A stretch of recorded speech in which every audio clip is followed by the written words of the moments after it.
Según Google son 6 horas 40 minutos, claramente no va a ser eso, va a ser más, ya conozco a Google. Compramos 6 donas, 2 cafés grandes y gastamos $20. Hola a todos, ¿cómo están? Les doy la bienvenida a mi canal. Mi nombre, si todavía no me conocen, es Andrea. Y en el video de hoy nos vamos a ir a las cataratas del Niágara. Se los voy a mostrar porque para esto alquilamos un auto desde Manhattan y vamos a ir manejando. Normalmente la gente suele tomarse un Flixbus o un bus, la marca de Flixbus, pero bueno, hay otras marcas, de micros, empresas mejor dicho. Pero en nuestro caso decidimos alquilar un auto y les quiero contar acerca de este proceso. Y además mostrarles cuánto se tarda, etcétera. Todo lo que se muestra en una crónica de viaje. El auto lo alquilamos por Rental Car, permitía que elijas como una sucursal de Retiro cercana a donde vos te vas a estar hospedando. Entonces, una vez que definimos que nos íbamos a hospedar en este departamento, que queda muy cerca de Times Square, elegimos el lugar de Retiro. Ahora se fue hace más o menos creo que 40 minutos mi novio a buscar el auto y está recién ahora volviendo porque bueno, había gente, tuvo que esperar a hacer todo el trámite, poner la tarjeta de garantía, etcétera, y ahora está camino. Así que vamos a ver cómo es ir a Cataratas del Niágara desde Manhattan en auto.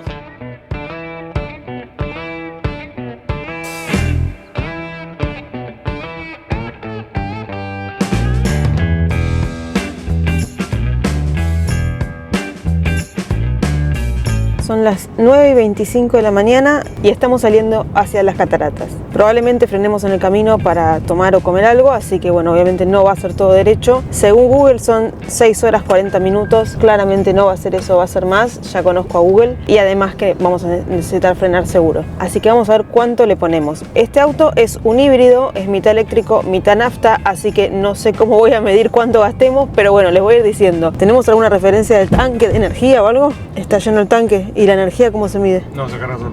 ¿Se carga sola la energía? Ok, bueno, tenemos tanque lleno y energía que se carga sola. Así que vamos a ver cuánto gastamos del tanque. No entiendo, nunca uso un híbrido. Primera vez.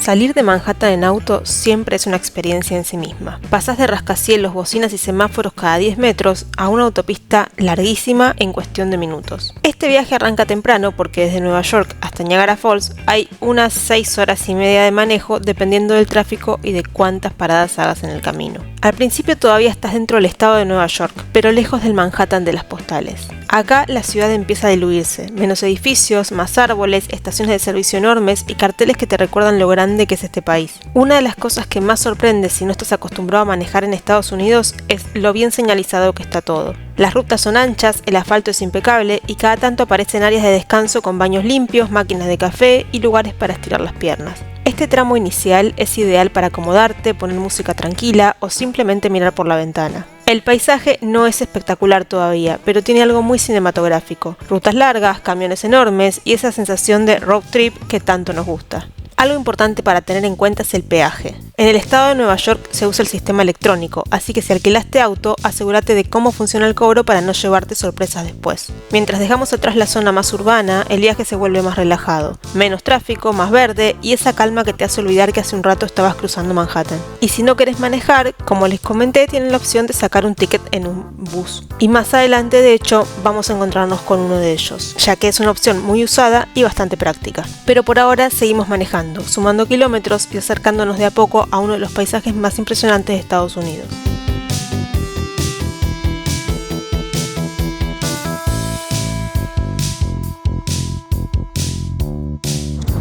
El micro que tenemos acá adelante es el que yo les decía que es para ir a cataratas. Me está temblando la voz. Creo que tiembla el asfalto. Más o menos sale entre 50 y 60 dólares la ida y 50 y 60 dólares la vuelta, dependiendo del horario y demás. Entonces tienen que calcular más o menos entre 100 y 150 dólares ida y vuelta.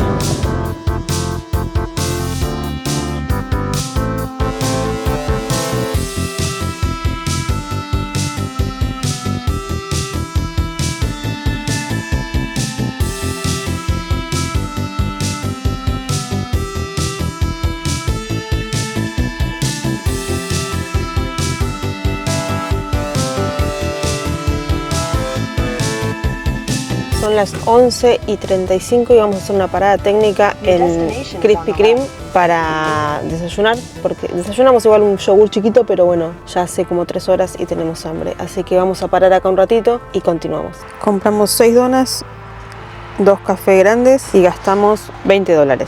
Así que siendo las 12, que estuvimos 25 minutos más o menos, ya estamos por partir de vuelta para Cataratas.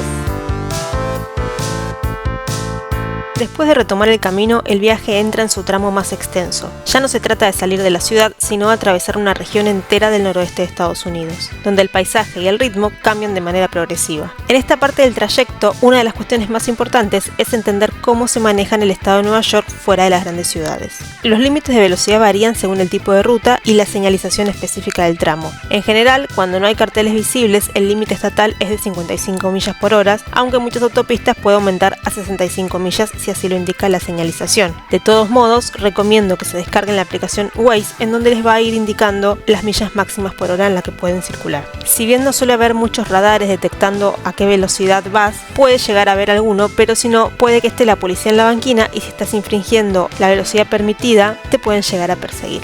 También hay normas que se aplican con bastante rigor. El uso del teléfono celular mientras se conduce está penalizado, incluso cuando el vehículo está detenido en un semáforo. Otra regla clave en las autopistas de Nueva York es la llamada Move Over Low. Cuando hay un vehículo detenido en la banquina con luces de emergencia, el conductor debe reducir la velocidad y, si es posible, cambiar de carril para dejar espacio. No es una sugerencia, es una obligación legal pensada para proteger a personal de emergencia, mantenimiento o conductores varados. A medida que se avanza hacia el interior, el entorno se vuelve más rural. El tránsito disminuye, las distancias entre pueblos se hacen más largas y el paisaje empieza a mostrar otra cara del país. Campos abiertos, zonas agrícolas y comunidades pequeñas que funcionan casi de manera autosuficiente.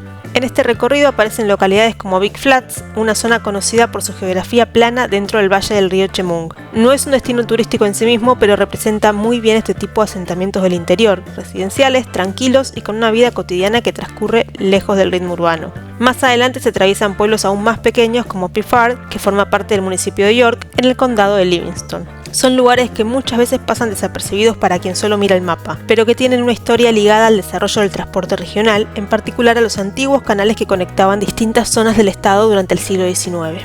También aparece Red Sox, una localidad cuyo nombre suele llamar la atención. Red Sox estuvo históricamente asociada a una de las minas de sal más grandes de la región. En la década de 1990, el colapso de esa mina tuvo repercusiones geológicas importantes y nos lleva a pensar cómo la actividad humana y el subsuelo están mucho más conectados de lo que solemos creer. Hoy, sin embargo, el lugar transmite calma, rutas tranquilas, casas bajas y un silencio que contrasta con su pasado industrial. Este tipo de pueblos ayudan a entender que Estados Unidos no es solo grandes ciudades y atracciones famosas. Gran parte del país está formada por estas comunidades pequeñas, donde la vida avanza a otro ritmo y donde el viaje deja de ser solo un medio para convertirse en experiencia. Otro aspecto fundamental de este tramo es el clima. A medida que uno se acerca a la región de los Grandes Lagos, el clima puede volverse impredecible, especialmente en otoño e invierno. La zona es conocida por el fenómeno del Lake Effect Snow, un tipo de nevada intensa que se produce cuando masas de aire frío pasan sobre aguas relativamente más cálidas del lago. El resultado puede ser una diferencia extrema de visibilidad y condiciones de manejo en distancias muy cortas. Esto explica por qué en determinadas épocas del año se puede pasar de una ruta completamente despejada a un tramo con nieve intensa en pocos minutos. Por este motivo, en invierno es fundamental revisar el pronóstico, el estado de las rutas y si se conduce, hacerlo con extrema precaución. En nuestro caso, viajamos a fin del verano, con lo cual no tuvimos ningún problema.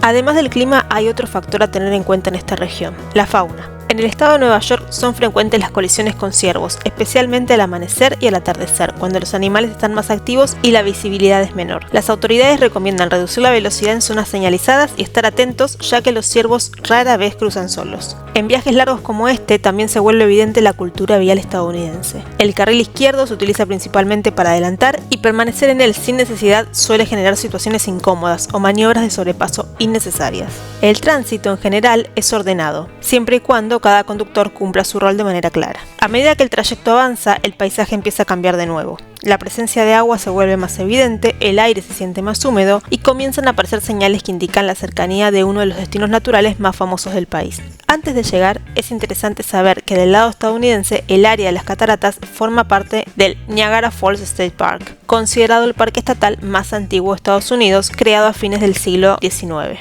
Esto explica por qué el entorno está tan integrado al paisaje natural y no se limita únicamente a los miradores más conocidos.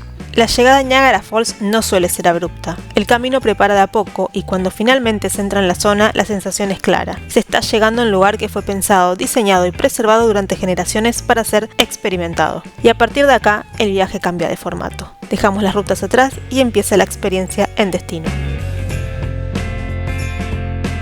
Siendo las 5:15 de la tarde, arribamos a la zona de cataratas. Todavía no llegamos al hotel, pero quería decir a qué hora llegamos a Niágara porque estamos dando unas vueltas, vinimos a cargar nafta y ya esto es tiempo extra que va por nuestra cuenta. Así que más o menos fueron 7 horas 40 minutos con 2 paradas. Una fue la que bajamos al baño y a comprar algo para comer, y la otra no la mostré, pero solamente bajamos al baño. Así que habremos perdido en total, sí, esos 40 minutos, 35 minutos diría yo. Si por alguna de esas casualidades de la vida o no sé, por lo que sea, no bajan del auto y le dan de corrido, son 7 horas. De tránsito estaba bastante despejado, ya llegando para Niágara se puso un poquito más intenso, eso también hay que contemplarlo, va a depender del tránsito del día. Hoy es viernes, quizás si vienen un miércoles haya menos tránsito, me imagino que hay mucha gente viniendo de los alrededores a pasar el fin de semana acá, así que eso puede también hacer que haya más tránsito. El camino fue súper tranquilo, al principio fue un poco monótono lo que se veía en la ruta, pero después la verdad que se puso más lindo, empezás a ver casas, empezás a ver ranchos, empezás a ver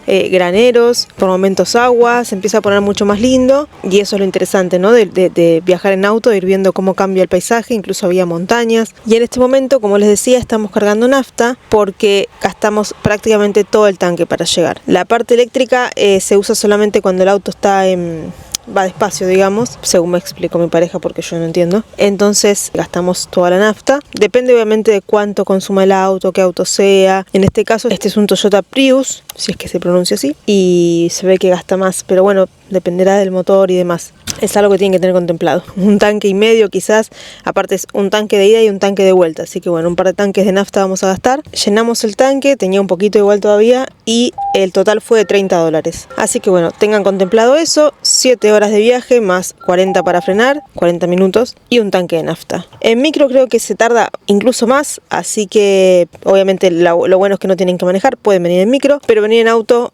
creo que puede ser hasta un poco más cómodo y más rápido. Así que bueno, hasta acá el video de hoy. Díganme qué les pareció, fue un video corto, cuéntenme todo en los comentarios, no se olviden de darle me gusta con la manito, suscribirse al canal si todavía no se suscribieron, y será hasta un próximo videito. Adiós.